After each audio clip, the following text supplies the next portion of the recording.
Welcome to our channel we make home. நம்ம இன்றைக்கி பார்க்க போகிற ரெசிபி என்னென்னு பார்த்தோன்னா நாச்சோஸ் சிப்ஸ் வித் சல்சா. அதை எப்படி பண்ணுறதுன்னு பார்க்கலாம். 1/2 cup maize flour, 1/2 cup maida, turmeric powder 1/4 teaspoon, chilli powder 1/2 teaspoon, salt 1/2 teaspoon, oil 1 teaspoon.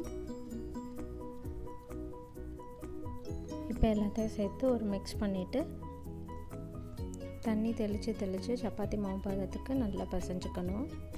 To வந்து நல்லா சாஃப்டாக இருக்கணும், ரொம்ப தண்ணியாக ஆகிடக்கூடாது.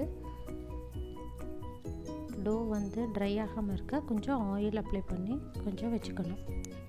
15 மினிட்ஸ் அதை டிஸ்டர்ப் பண்ணாமல் ஓரமாக ஆயில் அப்ளை பண்ணாத க்ளோஸ் பண்ணி வச்சுக்கணும். 15 மினிட்ஸ்க்கு அப்புறம் அந்த டோவை எடுத்து ஸ்மால் சைஸ் பவுலில் எடுத்து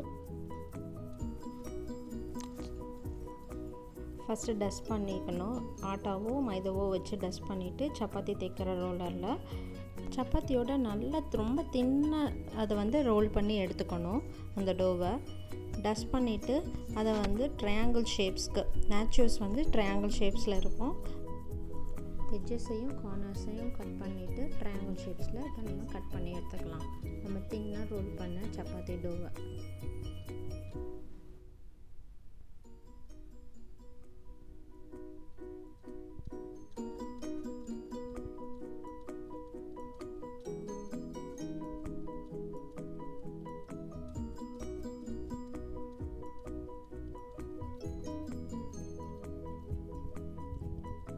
சிப்ஸோட டோ வந்து இந்த அளவுக்கு தின்னாக இருக்கணும்.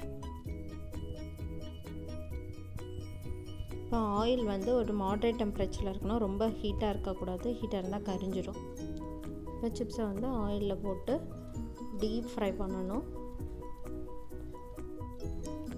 2 பேட்சாக கூட ஃப்ரை பண்ணி எடுத்துக்கலாம்.